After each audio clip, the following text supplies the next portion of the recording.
আজকে আমাদের ঈদের দিনের মতো আনন্দ। বিগত 16 বছরে আমরা ঈদ করছি, কিন্তু ঈদে আনন্দ পাই নাই। আজকে খুনে হাসিনার রায়ের মাধ্যমে, তার মৃত্যুদণ্ড রায়ের মাধ্যমে আজকে বাংলাদেশে ঈদের আনন্দ বিরাজ করছে। এবং একই সাথে আজকের এই রায়ের মাধ্যমে জুলাই বিজয় হয়েছে, জুলাইয়ের প্রজন্ম বিজয় হয়েছে, ইনসাফের বিজয় হয়েছে। তো আমরা প্রথমত হচ্ছে আমাদের আন্তর্জাতিক অপরাধ ট্রাইব্যুনালকে ধন্যবাদ জানাচ্ছি, এরপর হচ্ছে ইন্টারিম সরকারকে ধন্যবাদ জানাচ্ছি। এই খুনি হাসিনাকে যে মৃত্যুদণ্ড রায়, তার যে অপরাধ, সেই অপরাধ অনুযায়ী তার প্রথম রায়, তাকে মৃত্যুদণ্ডের রায়ে ঘোষণা দেওয়ার জন্য। একই সাথে সাবেক স্বরাষ্ট্র মন্ত্রী খুনি আসাদুজ্জামান কামাল, তার মৃত্যুদণ্ড রায় ঘোষণা দেওয়ার জন্য। এবং আরেকজন যে পুলিশের আইজিপি, আমাদের আশা ছিল তাকেও ন্যায্য বিচারের আওতায় নিয়ে আসা হবে, কিন্তু তার যে 5 বছরের কারাদণ্ড দেওয়া হয়েছে সেটাই আমরা সন্তুষ্ট না। আমরা আশা করব তার এই রায়টা যেন নতুনভাবে রিভিউ করা হয়, কারণ সে যেভাবে সারা ঢাকা এবং সারা দেশে গণহত্যা এবং শিশু হত্যায় তার নির্দেশ হয়েছে, সেই অনুযায়ী সে রাজসাক্ষী ছিল। কিন্তু আমরা আশা করেছিলাম তার যে বিচার, সে জায়গায় আরও ন্যায্য বিচার নিশ্চিত করা হবে, কিন্তু সেটা নিয়ে আমরা সন্তুষ্ট না। আমরা অনুরোধ করব সেই জায়গায় যেন রিভিউ করা হয়। এবং একই সাথে এই খুনি হাসিনা এবং তার দোসররা আজকে এই দেশ থেকে পালাইছে, তাদের রাজনীতি কিন্তু ক্লোজ হয়ে গেছে 5 আগস্টেই। বাংলাদেশে আর তাদের রাজনীতি কখনো ফিরে আসার সুযোগ নাই। আজকের রায়ের মাধ্যমে তাদেরকে একদম কবরস্থ করা হয়েছে।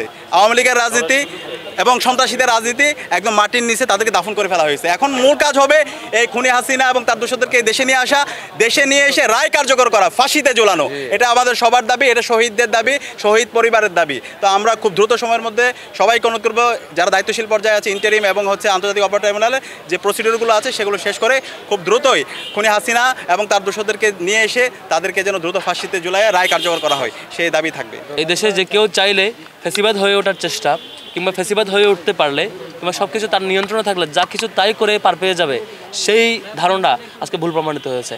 আজকে আপনি যত বড় শক্তিশালী হন না কেন, জনগণের বিপরীতে যাবেন, সে ফ্যাসিবাদ হয়ে উঠবেন, জনগণ তার জবাব দেবে।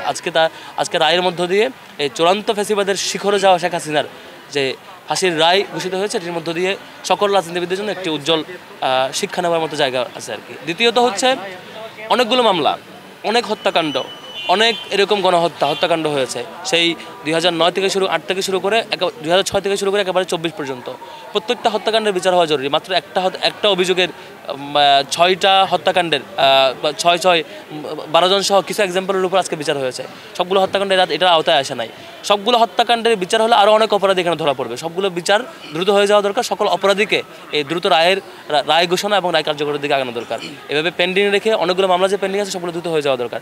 থার্ড হচ্ছে আজকে যাদের ফাঁসির রায় ঘোষণা হয়েছে, দুজনে দেশের বাইরে, সেখান থেকে ধরে নিয়ে এসে ফাঁসি কার্যকর করার ব্যবস্থা রাষ্ট্রকে দ্রুত করতে হবে যে কোনো মূল্যে। তাহলে পরে এই বাংলাদেশে আর কখনো ফ্যাসিবাদ আসবে না। ফ্যাসিবাদের সকল রকমের সিমটমসের কবর রচিত হবে।